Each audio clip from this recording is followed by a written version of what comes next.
जय गुरुदेव।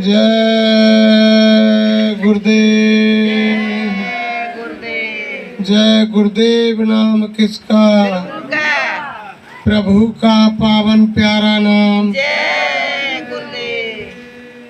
कलयुग का कल्याणकारी नाम। जय गुरुदेव। विश्व में सुख शांति कौन लाएगा? जय गुरुदेव। आने वाली बीमारी और मुसीबतों से कौन बचाएगा? जय गुरुदेव। जन जन में प्यार मोहब्बत कौन लाएगा? जय गुरुदेव। जीते जी प्रभु दर्शन कौन कराएगा? जय गुरुदेव। जीते जी राम कृष्ण से कौन मिलाएगा? जय गुरुदेव। माँ बहनों की रक्षा कौन करेगा? जय गुरुदेव। कलयुग में सतयुग कौन लाएगा? जय गुरुदेव। ये नाम नहीं इंसान का, ये नाम है भगवान का, ये काम नहीं इंसान का। ये काम है भगवान का। जय गुरुदेव। जय गुरुदेव। सर्व समर्थ सर्वव्यापक मंच पर विराजमान गुरु महाराज के चरण कमलों में कोटि कोटि बार नमन। पूजनीय वंदनीय पिता तुल्य बुजुर्गों, दूर दराज से आए हुए धर्म प्रेमियों, गुरु भाई बहनों, सती सीता सावित्री की पावन भूमि पर पैदा होने वाली माता बहन देवियों, नौजवान साथियों, नन्हे मुन्ने बच्चे और बच्चियों, सभी को हमारा हाथ जोड़ के सादर जय गुरुदेव। आज बड़े सौभाग्य का दिन है। जिन पुण्यात्मा के पुण्यतिथि के अवसर पर जो मालिक के वचनों की चर्चा होने जा रही है, ऐसे मौके भाई बहनों जीवन में कभी कभार आते हैं। वैसे हम पुण्यतिथि मनाते हैं, लेकिन असली पुण्यतिथि वही होती है प्रेमियों, जब संत महापुरुषों से नामदान लेकर के अपनी आत्मा को जगा करके अपने निज घर सत्यलोक पहुंचा दिया जाता है, उसको कहते हैं पुण्यतिथि। वैसे तो हम कोई भी साधारण इंसान भी चला जाए तो भी हम यानी पुण्यतिथि मनाते हैं। जगह जगह बहुत हम जन्मदिन मनाते हैं, लेकिन संत महात्माओं के यहाँ असली जन्मदिन वही होता है जिस दिन जीव को नामदान मिलता है, चाहे उसकी उम्र इस शरीर की कितनी भी वर्ष हो गई हो। जब महापुरुषों से वो नाम की दौलत मिली, उस दिन समझो कि उसका जन्मदिन हो रहा है। असली जन्मदिन उस दिन है जब नाम मिलता है प्रेमियों, वो मालिक से मिलने का रास्ता मिलता है। असली जन्मदिन वो होता है। और जब रास्ता लेकर के जब नाम की कमाई की जाती है, जब यानी ऊपर के मंडलों की सैल करती हुई जीवात्मा सत्यलोक निजगढ़ सतखंड में पहुंच जाती है, उसको कहते हैं असली पुण्यतिथि। वो मानी जाती है पुण्यतिथि प्रेमियों। और वैसे देखो, आज तो सब उल्टा हो गया। संत महात्माओं के यहाँ तो जोड़ने का काम होता है, और हम आप भाई बहन यानी हमारे हिंदू धर्म के अंदर हमारी संस्कृति सभ्यता संस्कार सारे खत्म हो गए। विदेशी सभ्यता यहाँ आ गई। हिंदू धर्म में यानी संत महात्मा फकीरों ने सिखलाया। संत महात्मा हमेशा जोड़ने का काम करते हैं और दीपक जलाने का काम करते हैं। लेकिन आप हम जब भी जन्मदिन मनाते हैं तो वहाँ काटने का काम करते हैं। केक काटी जाती है और महात्मा जोड़ने का काम करते हैं, और हम तुम कोई चीज को अलग करने का काम करते हैं। महात्मा घट में अंदर में दीपक जलाते हैं और हम तुम जन्मदिन के दिन उल्टा करके दीपक को बुझाते हैं, यानी उल्टा करते हैं हम आप।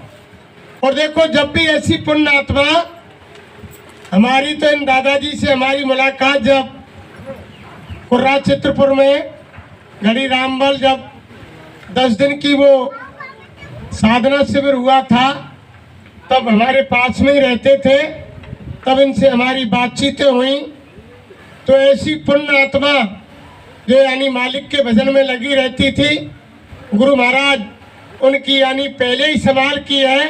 और मैं हमारे सत्संगी प्रेमियों से पुनः हाथ जोड़ के विनती प्रार्थना करता हूँ कि 2 मिनट के लिए आंख बंद करके सभी भाई बहन यानी गुरु महाराज से प्रार्थना करेंगे।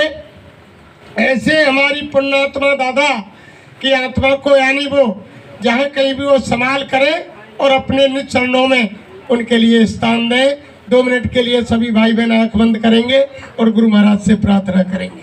जय गुरुदेव।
देखो प्रेमियों, एक गलती और हम आप सभी गुरु भाई बहन करते हैं हमेशा। कोई चलो अनजान करे तो कोई बात नहीं, लेकिन जब भी ऐसी पुण्यात्मा जब धरती से चली जाती है तो हम उनकी तस्वीर के नीचे लिखते हैं स्वर्गीय या स्वर्गवास हो गया। कदापि यानी सतगुरु से नामदान लेने वाली आत्मा स्वर्ग में नहीं जाती है। सीधी कहो वो मालिक के पास जाएगी या उसको दोबारा जन्म दिला करके मनुष्य शरीर में आएगी, बीच में नहीं रुकेगी। तभी तो कहा है कि नर तन कर फल न विषय भाई, स्वर्गौ स्वल्प अंत दुखदाई। यानी मनुष्य शरीर पाने का ये लक्ष्य नहीं है कि यानी स्वर्ग की कामना हो या स्वर्ग मिले। स्वर्ग का पुण्य छीने ही मृत्यु लोके। जब आपका हमारा पुण्य खत्म हो जाएगा फिर मृत्यु लोक में आना पड़ेगा, जीवात्मा की मुक्ति नहीं हो। तभी तो रामायण में देव दुर्लभ शरीर या मनुष्य शरीर बताया है प्रेमियों कि बड़े भाग्य मानस तन पावा, सुर दुर्लभ सदग्रंथन गावा। देवता भी इस शरीर को तरसते हैं कि भगवान से मिलने का जो रास्ता है, जो दरवाजा है, केवल मनुष्य शरीर में है और किसी योनि में नहीं है। और देवताओं के पास भगवान से मिलने का रास्ता नहीं है। तभी वो भगवान से प्रार्थना करते हैं, हे दयालु, हे मालिक, तू हम पर भी दया कर और हमको तू मनुष्य शरीर दे, जिससे किसी महात्मा संत फकीर के पास जाकर के रास्ता लेकर के हम योग करें और तुम्हारे असली धाम को आ सके। ये देवताओं के पास ये चीज नहीं है। जो मनुष्य शरीर के अंदर है वो देवताओं के पास नहीं है। ये साधन धाम मोक्ष कर द्वारा और ये ना पाई पर लोक संभाला। यानी साधन धाम का जो दरवाजा है, वो मालिक से मिलने का रास्ता है, वो केवल मनुष्य मंदिर में है, देवताओं के पास नहीं है। तभी तो महापुरुषों ने कहा है कि पहले जन्मे गुरु भक्त कर और दूजे जन्मे नाम और तीजे जन्मे मुक्त पद और चौथी में निज धाम। यानी 4 जन्म का ठेका लेते हैं महापुरुष। और हमारे गुरु महाराज तो ये दृढ़ निश्चय करके आए हैं कि जिनका हाथ पकड़ा है और अगर उन्होंने थोड़ा भी गुरु के आदेश का पालन किया तो गुरु महाराज ने कहा कि मैं इसी जन्म में बच्चा तुमको तुम्हारे निज घर पहुंचा दूंगा। इतना पावर लेकर के गुरु महाराज आए हैं। लेकिन वैसे संतों का पावर ये होता है जो जीव को पकड़ लेते हैं, 4 जन्म का ठेका लेते हैं। अगर वो जीव नहीं भजन करता है तो 1 जन्म गुरु भक्ति कराते हैं, दूसरे जन्म में उसको नाम की दौलत बख्शिश होती है, तीसरे जन्म में मुक्ति के पद पर पहुंचते हैं और चौथे जन्म में उनको निज धाम मिलता है। प्रेमियों, ऐसा संत महापुरुषों का खेल। और हम आप लिख देते हैं फोटो के नीचे कि हमारे दादाजी का यानी स्वर्गवास हो गया। तो यानी ये संत मत में नहीं है प्रेमी, ये संत मत की बात नहीं है। संत मत में तो हमेशा यानी देखो संतों ने जो कुछ कहा वो ऊपर के बात की, सत्यलोक की, अनामी धाम की, अलग की, अगम की, यहाँ की कोई बात नहीं की। यहाँ जहाँ तक की कहा चला है महाकाल तक यानी जीवात्मा पहुँच जाएगी तो वो पुनः यही मृतलोक में वापस आएगी, उसकी मुक्ति नहीं होगी। मुक्ति तो यानी जब जीवात्मा सत्यलोक में पहुँच जाएगी तभी जीव की मुक्ति होगी। और सत्यलोक से ऊपर फिर अलग अगम अनामी उनमें कोई रुकावट नहीं है, वो तीनों धाम खुले हुए हैं। सत्यलोक जाने तक ही जीव को परेशानी रहती है प्रेमी। तो महापुरुषों के जीव हमेशा सत्यलोक सचखंड को जाते हैं जो अपनाते हैं। और अगर उनकी भक्ति में कमी रह गई तो वो जीव बीच में नहीं टिकते, वापस उनको मनुष्य शरीर दिला करके फिर दोबारा भक्ति करा करके ध्यान भजन सुमरन करा करके और वो सीधे सत्यलोक को पार करते हैं महापुरुष। लेकिन कभी उनकी आत्माएं स्वर्ग वैकुंठ में निकल करके जाती है, ऐसा नहीं कि जाती नहीं हो, लेकिन वह रुकती नहीं है स्वर्ग वैकुंठ के अंदर। जैसे हम लिख देते हैं कि स्वर्गवास हो गया। तो कभी भी यानी हमारे सत्संगी प्रेमियों को यानी कभी फोटो के नीचे स्वर्गवास नहीं लिखना चाहिए। यही लिखना चाहिए कि देह का अंत हो गया, उनकी देह अंत की तारीख तिथि ये है। और जो महापुरुष होते हैं वो तो लिखते ही हैं कि निज धाम जाने की तिथि या धरती पर आगमन की तिथि उनकी तो होती है महापुरुषों की तो। लेकिन हमारे गुरु भाई बहनों को भी यही लिखना चाहिए कि उनकी देहांत हो गया यानी शरीर का अंत हो गया इस तिथि के।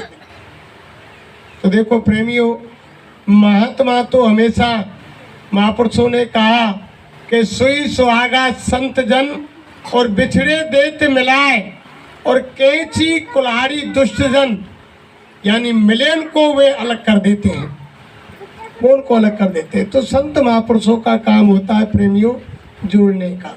वे हमेशा जोड़ते हैं। जैसे सुई होती है वो यानी फटे टूटे कपड़े को जोड़ देती है, और सुहागा होता है वो यानी चांदी सोने को जोड़ देता है। ऐसे ही संत महात्मा बिछड़ी हुई आत्माओं को मालिक से जोड़ने का काम करते हैं और कोई दूसरा उनका काम नहीं है। वो तो धरती पर महात्मा आते इसीलिए है, तभी तो कहा है कि तरवर सरवर संत जन और चौथा वर्षे में परमार्थ के कांडे चारों दारी दे। यानी ये हमेशा परमार्थ के लिए आते हैं प्रेमियों। वृक्ष कबू फल नहीं भके और नदी न संचय नीर, परमार्थ के कारणे संतन धरा शरीर। ये दूसरे की भलाई के लिए हमेशा धरती पर शरीर रख करके आते हैं प्रेमियों। स्वयं कष्ट सहन करते हैं और दूसरों के लिए तकलीफ उठा करके उनकी आत्मा को परमात्मा से जोड़ने का काम करते हैं। लेकिन जब हम उनके आदेश का पालन नहीं करेंगे तभी गुरु महाराज ने जगह जगह कहा प्रेमियों कि मेरा संदेश गांव गली झोपड़ी झुग्गी नगर कस्बा शहर में जाकर के सुना दो कि आगे वक्त खराब आ रहा है, बीमारियां आ रही हैं, मुसीबतें आ रही हैं, लड़ाई झगड़े आ रहे हैं, भूकंप आ रहा है, महामारी आ रही है।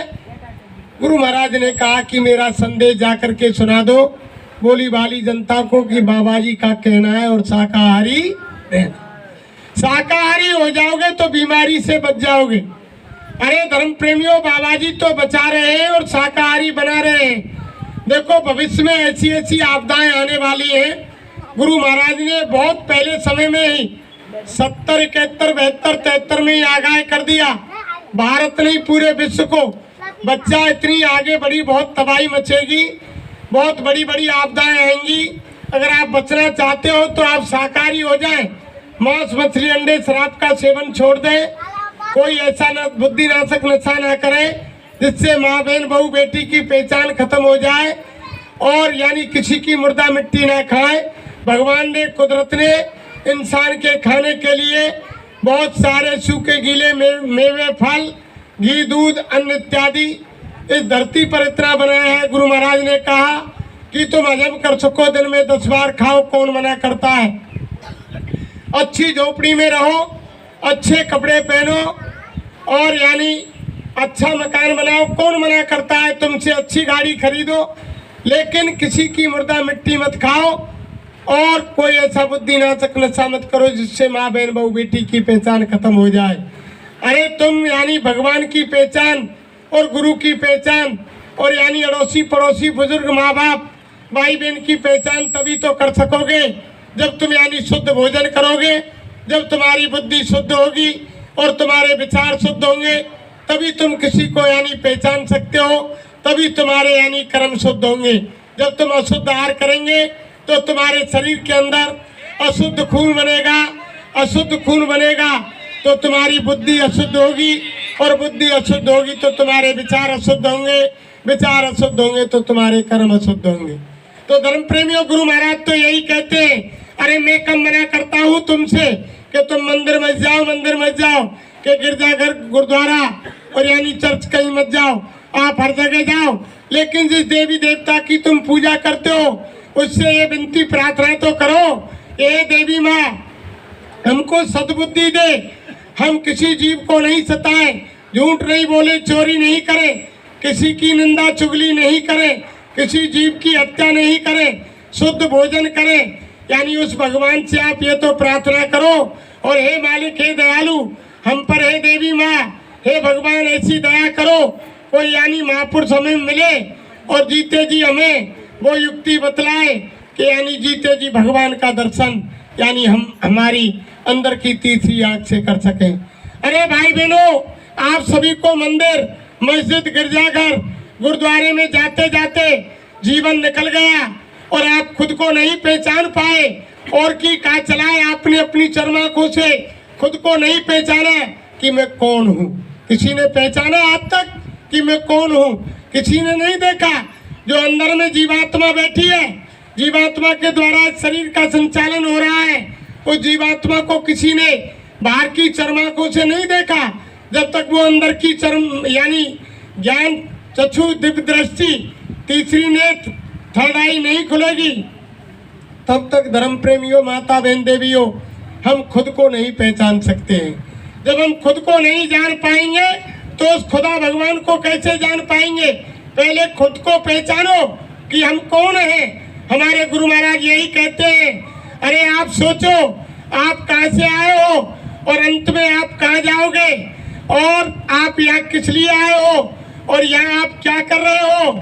तो जब इन बातों को आप नहीं पहचानोगे, नहीं जानोगे, तो धर्म प्रेमियों कैसे काम बनेगा। इन सारी चीजों को महात्मा बताते हैं कि हम कौन हैं। हम शरीर नहीं है, यानी आप ये समझ रहे हैं कि हम शरीर हैं। शरीर अगर ये कट जाए, फंस जाए, फिर भी ये आत्मा अंदर से ये कहती है कि मेरा सर फूट गया, पैर कट गया, हाथ टूट गया, लेकिन मैं तो जिंदा हूँ। तो यानी इस मनुष्य मंदिर में बोलने वाली वो आत्मा अलग है और ये शरीर अलग है। जब तक हम आत्मा को नहीं पहचान पाएंगे धर्म प्रेमियों, तो भगवान को कैसे पहचान सकते हैं। तो आत्मा का भेद बताने वाले संत सतगुरु होते हैं। ये भेद बताते हैं। जब बाहर की चरम आंखों से हम अपने आप को नहीं पहचान सके, तो भगवान को, देवी माँ को, राम को, कृष्ण को, हनुमान को हम कैसे देख सकेंगे, कैसे पहचान सकेंगे। यानी केवल बाहरी पूजा कर सकते हैं प्रेमियों, लेकिन महात्मा वो युक्ति बताते हैं, वो मंत्र देते हैं, वो रास्ता देते हैं कि इनसे रास्ता लेकर के आप घर में बैठ करके जब युक्ति करोगे, योग करोगे तो जब आपकी अंदर की आत्मा की तीसरी आंख खुलेगी तो घर बैठे देवी देवता और स्वर्ग वैकुंठ भगवान ईश्वर खुदा गॉड अल्लाह का दर्शन जीते जी इसी मनुष्य मंदिर में जीवात्मा की तीसरी आंख से होगा। धर्म प्रेमियों, अगर आपसे कोई महात्मा कह रहा है कि मैंने आपको गुरु मंत्र दे दिया और आपको कंठी दे दी और आप मेरे शिष्य बन गए, शिष्या बन गई, जब तुम्हारा शरीर छूटेगा भगवान का तुमको दर्शन हो जाएगा, तो ये सरियाम आपके साथ में धोखा हो रहा है। भगवान का दीदार दर्शन इसी मनुष्य शरीर में जीते जी होता है। मरने के बाद भगवान नहीं मिलता है, मरने के बाद देवी देवता नहीं मिलते हैं, मरने के बाद स्वर्ग वैकुंठ नहीं मिलता है, मरने के बाद राम कृष्ण का दर्शन नहीं होता है। जीते जी इसी मनुष्य मंदिर में देवी देवता राम कृष्ण भगवान दुर्गा हनुमान सबका दर्शन इसी मनुष्य मंदिर में जीते जी होता है प्रेमी। लेकिन बाहर की चरमाकों से नहीं होगा जब तक वो जीवात्मा की तीसरी आंख, जहाँ हमारे गुरु महाराज ने बताया, या दोनों आंखों के बीच में जहाँ हमारी माता बहन देवियाँ बिंदी लगाती है, भाई लोग टीका चंदन लगाते हैं, यहाँ जीवात्मा बैठी हुई है। यहाँ उस जीवात्मा के अंदर एक आंख, एक कान और एक नाक है। जैसे बाहर की आंख कान जब हमारी यानी गंदगी आ जाती है, जाला आ जाता है, मोतियाबिंद हो जाता है, काला पानी आ जाता है तो धुंधला दिखाई देने लगता है। ऐसे ही जन्म जन्मांतरों से अच्छे बुरे कर्म की गंदगी से जीवात्मा की आंख कान पर पर्दा पड़ गया प्रेमियों। न भगवान की आवाज सुनाई दे रही है और न भगवान दिखाई दे रहा है। जब किसी वेदी पुरुष के पास आप जाएंगे तब उनसे यानी वो युक्ति लेंगे, वो अंजन मंजन ड्रॉ पैसा देंगे या तुम्हारा यानी ऑपरेशन कर देंगे, लेंस बदल देंगे, मोतियाबिंद काट देंगे, काला पानी काट देंगे, तब तुम्हें बाहर की आंख से दिखाई देने लग जाएगा। ऐसे ही जब संत महात्माओं के पास जाएंगे वो ऐसी युक्ति बताएंगे, उस युक्ति से उस मंत्र से धीरे धीरे घर में बैठ करके अंदर की आत्मा के आंख कान का यानी वो अच्छे बुरे कर्म की गंदगी हट जाएगी और अंदर की आत्मा के आंख कान से भगवान की आवाज सुनाई और दिखाई देने लगेगी। अरे धर्म प्रेमियों, वो काम तो जीते जी होगा, मरने के बाद भगवान कभी नहीं मिलेगा। आप ये सोच रहे हैं कि मरने के बाद भगवान मिल जाएगा। हम तो आप यानी एक नकली पूजा कर रहे हैं। असली पूजा तो महात्मा कहते हैं कि वो रूहानी इबादत करो खुदा की, यानी वो आत्मिक पूजा करो भगवान की आत्मा से। जब आत्मिक पूजा होगी, रूहानी इबादत होगी, तो भगवान का दीदार दर्शन होगा प्रेमियों। लेकिन शुरुआत वहीं से होती है, मंदिरों से, उनसे ही। पहले समय में यानी व्यास महाराज ने जो मंदिर बनाए वो एक हमने मुहावरे में डाल लिया, नहीं इसलिए नहीं बनाए। व्यास महाराज ने मंदिर इसलिए बनाए, पहले मंदिरों में भगवान की मूर्तियां लगी हुई होती थी, भगवान की मूर्तियों में बड़ी बड़ी आंख होती थी। सुबह शाम यानी हमारे भाई बहन माँ बाप मंदिर में जाते थे, जंगल झाड़ी आदि क्रिया से निवृत्ति लेकर के हाथ पैर साफ करके मूर्ति के सामने सिर पर कपड़ा डालकर बैठ जाते और मूर्ति का चेहरा अंतर में बसा लेते। मोटी मोटी आंख मूर्ति की होती, ध्यान में अंदर बसा लेते और ध्यान करते करते अंदर में उनका ध्यान जम जाता और यानी स्वर्ग वैकुंठ और भगवान का दीदार दर्शन हो जाता। इसलिए ये मूर्तियां बनाई प्रेमियों भगवान के भजन के लिए।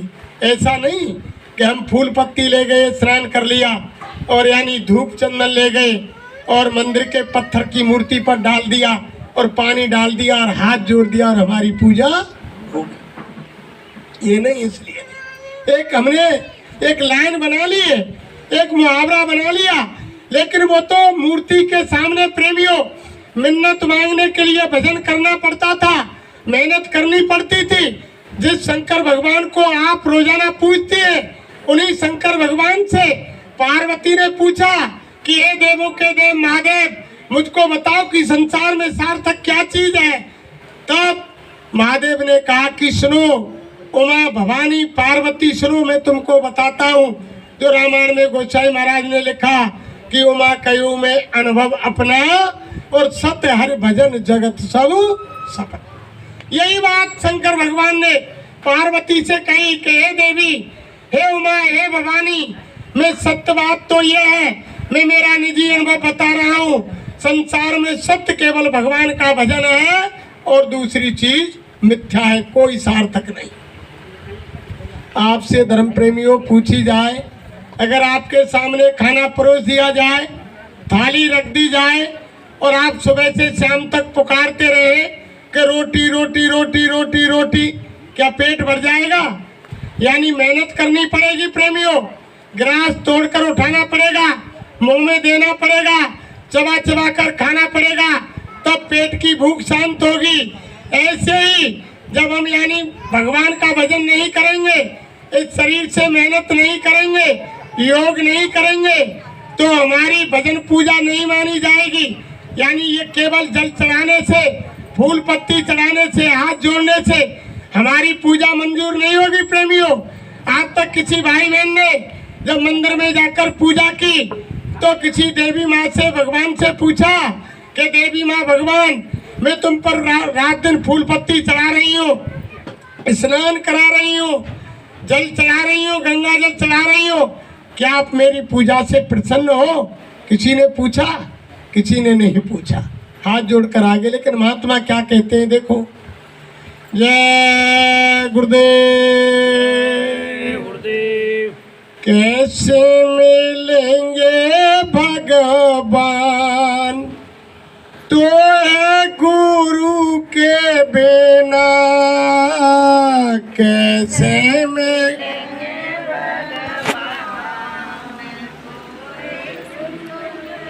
बिना, कैसे मिलेंगे सतनाम, तो ऐसा गुरु के बिना, कैसे मिलेंगे तनाम, तो ऐसा गुरु के बिना। यानी बिना गुरु के भगवान नहीं मिल सकते प्रेमियों, जब तक सच्चे सतगुरु नहीं मिलेंगे। रामायण में क्या लिखा है कि राम कृष्ण से कौन बड़, और जिन्ने हु गुर कीन, और तीन लोक के अधिपति, और गुरु आगे आधीन। जिनकी हम तुम पूजा करते हैं, भगवान मानते हैं, उन भगवान राम कृष्ण ने भी गुरु बनाया और गुरु के आदेश का पालन किया और गुरु के बताए हुए रास्ते पर चले।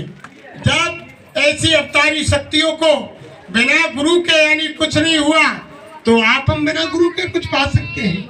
फिर क्या कहा, गंगा नहाओ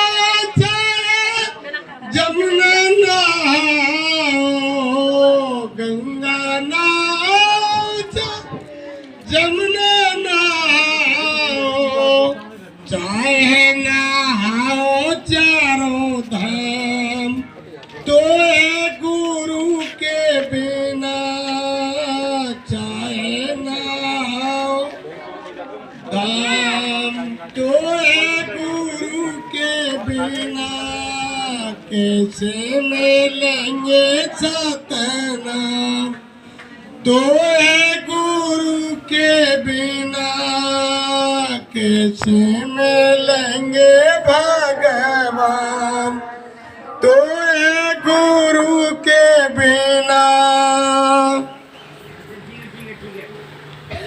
गीता पढ़ो चाहे पढ़ो रामायण, गीता पढ़ो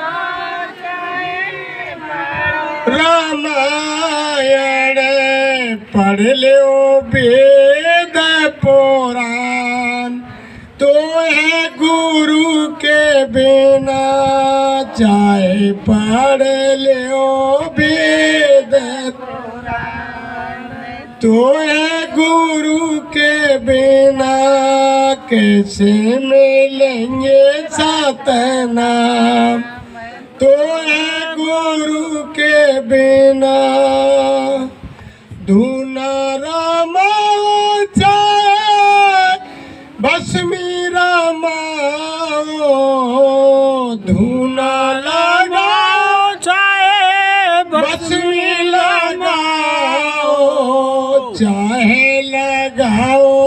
कितनो ध्यान, तो है गुरु के बिना चाहे लगाओ कितनो ध्यान, तो है गुरु के बिना कैसे मिलेंगे सतनाम, तो है गुरु के बिना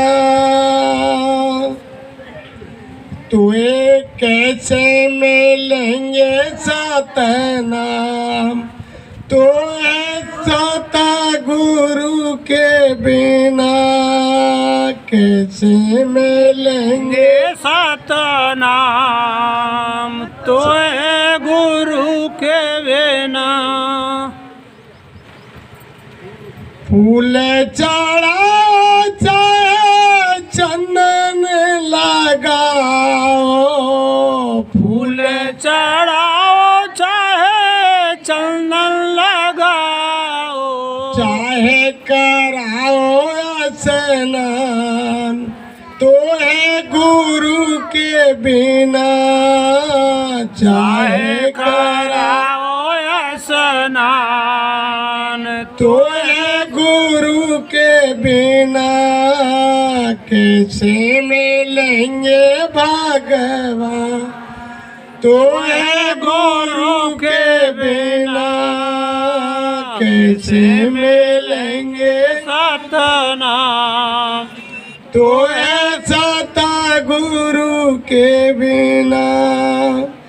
मुंडन कराओ चाहे जटा रखाओ, मुंडन कराओ चाहे जटा रखाओ, चाहे फराओ अपने कान, तो है गुरु के बिना चाहे फराओ अपने कान, तो है गुरु के बिना कैसे मिलेंगे सतना, तो है गुरु के बिना कैसे मिलेंगे भगवान, तो है गुरु के बिना।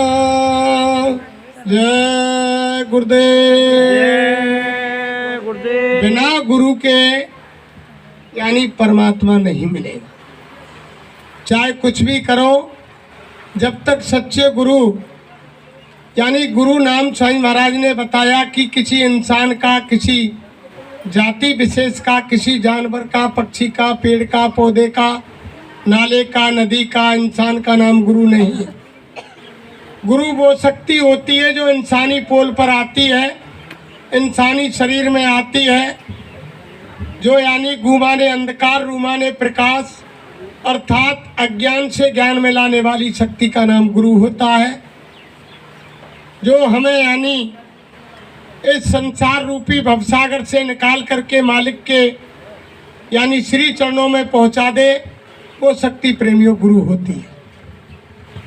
जब तक वो सच्चे महात्मा नहीं मिलेंगे, अगर आपने रामायण में सुन लिया कि गुरुबिन भवने तरह न कोई, और जो ब्रंश शंकर सम होई के बिना गुरु के जीव की मुक्ति नहीं, और आपने गुरु बना लिया, तो रामायण में लिखा है कि गुरु शिष्य धन हरई शोक न हरई, सो गुरु घोर नरक में परई। गुरु अंध बधिर कर चेला, एक नहीं सुने एक नहीं देखा, अंधो गुरु और भैरव चेला, और दो नरक में ठेलम ठेला। यानी दोनों को नरक जाना पड़ेगा प्रेमियों। जिस गुरु ने शिष्य के धन को हरा, यानी लाओ पैसा लाते जाओ, और यानी उसके शोक का निवारण नहीं किया, उसकी समस्याओं का समाधान नहीं किया कि ये मनुष्य शरीर क्यों मिला, और इससे यानी जीव की आत्मा का कल्याण कैसे होगा, यानी भगवान से मिलने का रास्ता गुरु ने नहीं बताया, तो महात्मा कहते हैं, हमारी रामायण कहती है कि दोनों को नरक जाना पड़ेगा, गुरु भी नरक जाएगा और चेला भी नरक जाएगा। तभी तो महात्माओं ने कहा, गुरु महाराज के पैर से, तभी तो गुरु महाराज ने कहा कि यानी जब तक सच्चे महात्मा सच्चे गुरु नहीं मिलेंगे तब तक यानी जीव की मुक्ति नहीं होगी। जब सच्चे गुरु मिल जाएंगे, जिसने भगवान को देखा नहीं और उन्होंने तुमने उनसे कंठी माला ले ली और गुरु बना लिया, और वो गुरु कह रहा है कि बच्चा लो आज से तुम मेरे शिष्य हो, लेकिन मरोगे जब तुम्हें भगवान का दीदार दर्शन हो जाएगा। लेकिन संत महात्मा कहते हैं कि दीदार दर्शन जीते जी होता है।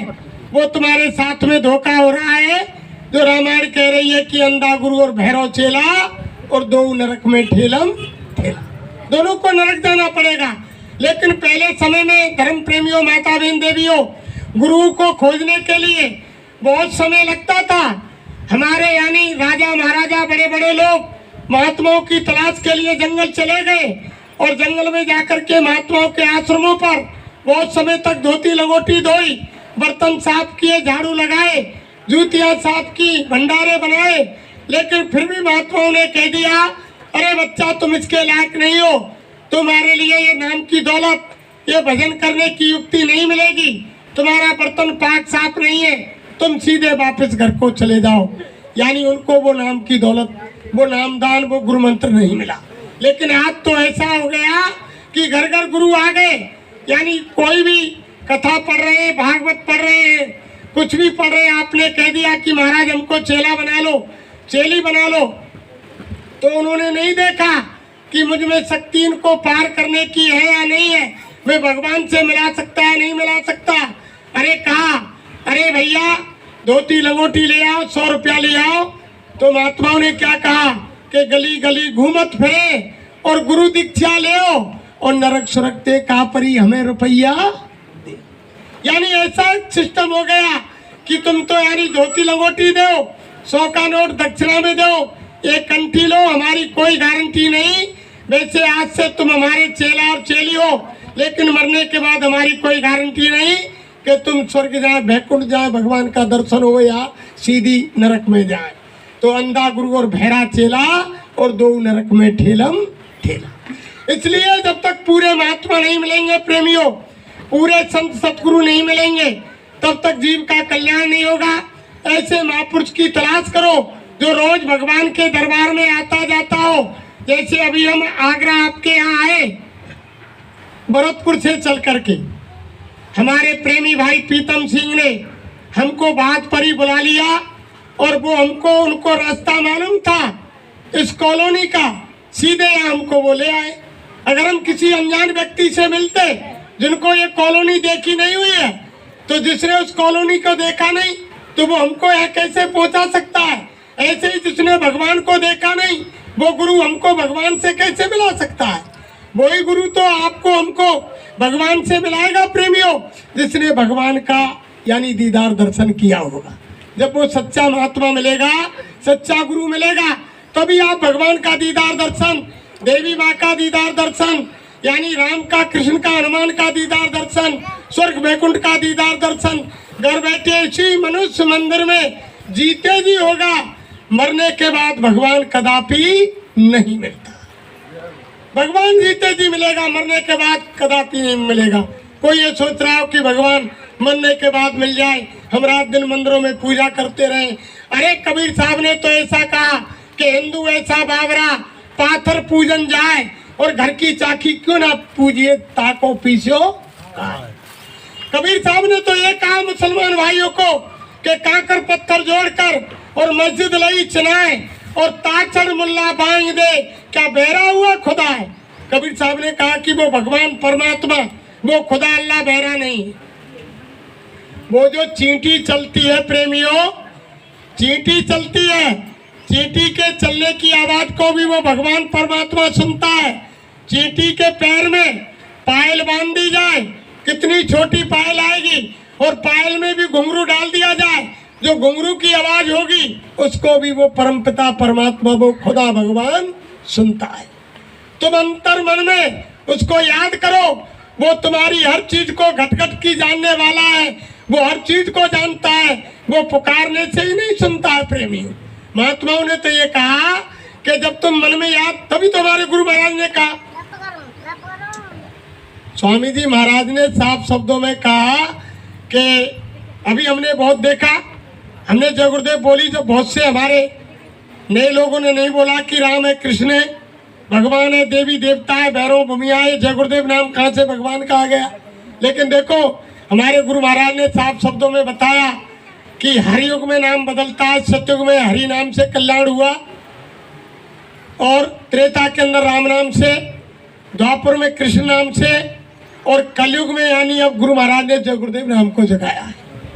जैसे सतयुग के अंदर हरि नाम में पावर संत महात्मा ऋषि मुनियों ने डाला, कई हजार वर्ष प्रचार किया कि सुनो सुनो दुनिया वालों, ये हरि नाम उस परमपिता परमात्मा भगवान का नाम है, तुम इनका सहयोग करो, जाप करो, जहाँ भी तुम याद करोगे तुमको मुसीबत में मदद मिलेगी, तुम्हारी आत्मा का कल्याण होगा। लेकिन हरणाक्ष और हरणाकश्यप राक्षस जैसों ने विरोध किया कि कौन होता है भगवान, कौन हरि होता है, मैं ही हूँ, उनका नाश हुआ। प्रहलाद ने हरि भगवान का साथ दिया, उनका कल्याण हुआ। आज उनका नाम इतिहास के पन्नों में लिखा हुआ है। युग बदल गया, सतयुग चला गया, त्रेता आया तो उस समय के ऋषि मुनि महात्माओं ने देखा कि सतयुग का हरि नाम अब इस यानी त्रेता युग में काम नहीं करेगा, तो उस समय राम नाम को जगाया, राम नाम में पावर डाला, कई हजार वर्ष प्रचार किया महात्माओं ने।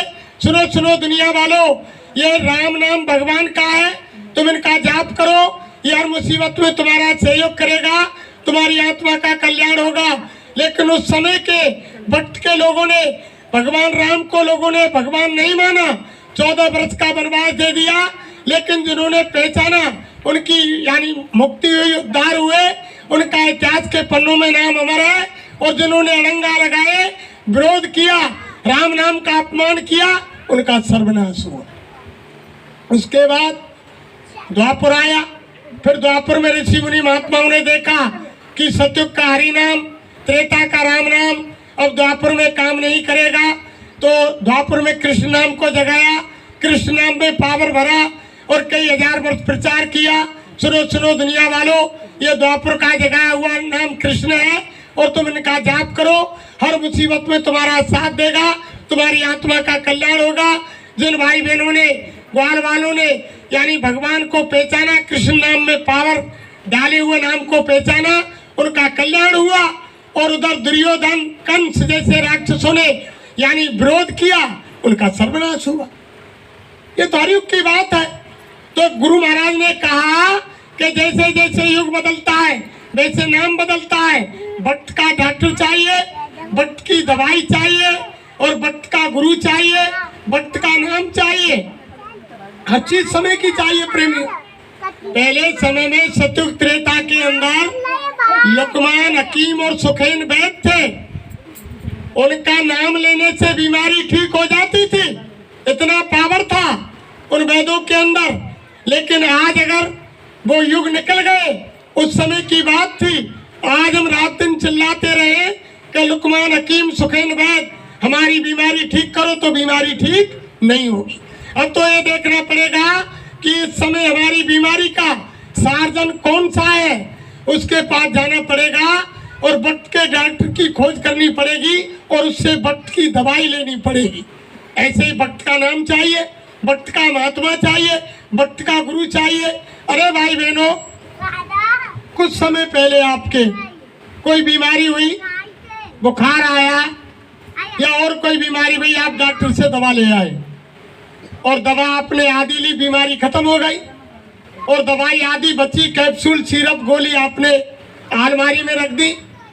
6 महीने बाद या 1 साल, 10 साल बाद फिर कोई बीमारी आ गई, आपकी दवाई भी पुरानी रखी हुई, आपने देखा उन पर डेट देखी कि दिसंबर 2022 और अब चल रही है इस समय अप्रैल 2023। तो वो दवाई अगर आप एक्सपायर दवाई लेंगे तो वो फायदा करेगी, वो नुकसान करेगी। इसलिए हर चीज समय की चाहिए प्रेमियों। तो बाबा जय गुरुदेव जी महाराज ने, इनका नाम जय गुरुदेव नहीं है, जो ये तस्वीर लगी हुई है ये जय गुरुदेव नाम का प्रचार करते हैं। ये हमारे गुरु महाराज जो तस्वीर लगी हुई है, इन्होंने जय गुरुदेव नाम को जगाया है। ये कलयुग का जीता जागता नाम है जय गुरुदेव। साईं महाराज ने कहा, गुरु महाराज बोले, अरे बच्चा, मेरे शरीर का नाम मेरे माँ बाप ने, जो गोसाई महाराज जो रामचरितमानस को लिखने वाले हैं, जिन्होंने रामायण लिखी है, जो रामायण लिखने वाले गोसाई महाराज हैं, जो उनका पूरा नाम है, वही हमारे गुरु महाराज के शरीर का नाम है। नाम हम इसलिए नहीं लेते धर्म प्रेमियों, माता बहन देवियों, जैसे हमारी बुजुर्ग माताएं आज भी अपने संसारिक पति का नाम नहीं लेती है, आज भी नहीं लेती है। और हमारे बुजुर्ग दादा आज भी अपनी धर्म पत्नी का नाम नहीं लेते। लेकिन अब तो मॉडर्न समय आ गया, आज की हमारी नौजवान बहू बेटी वो तो अपने पति का नाम लेकर ही बुलाती है, और उनका पति अपनी घरवाली का नाम लेकर बुलाता है। लेकिन धर्मशास्त्रों में ऐसा लिखा हुआ है कि पति का नाम लेने से और पति की उम्र घट जाती है। अगर पति पत्नी का नाम लेता है तो उम्र कम हो जाती है, और साल में 365 दिन होते हैं। उम्र बढ़ाने के लिए हम व्रत रखते हैं, केवल एक करवा चौथ का, यानी करवा चौथ का व्रत हम हमारे पति की उम्र बढ़ाने के लिए रखते हैं, साल में एक दिन, और 364 दिन लगातार पति को नाम ले रहे। घटा तो 364 दिन रहे और बढ़ा एक दिन रहे।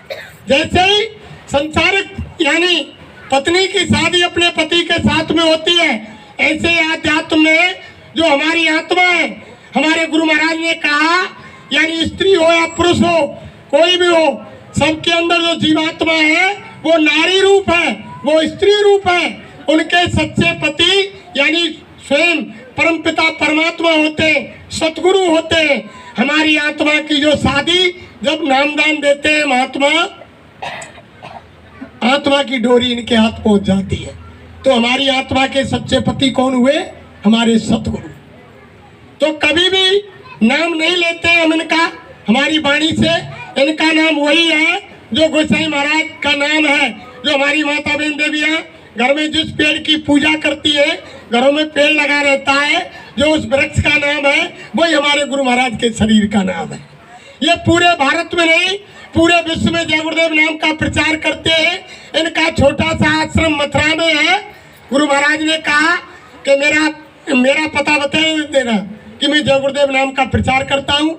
मेरा नाम मेरे माँ बाप ने ये रखा है, गोस्वामी दास महाराज, और मेरा आश्रम मथुरा में है। तो कोई भाई बहन शंका ना करे, इनका नाम नहीं है।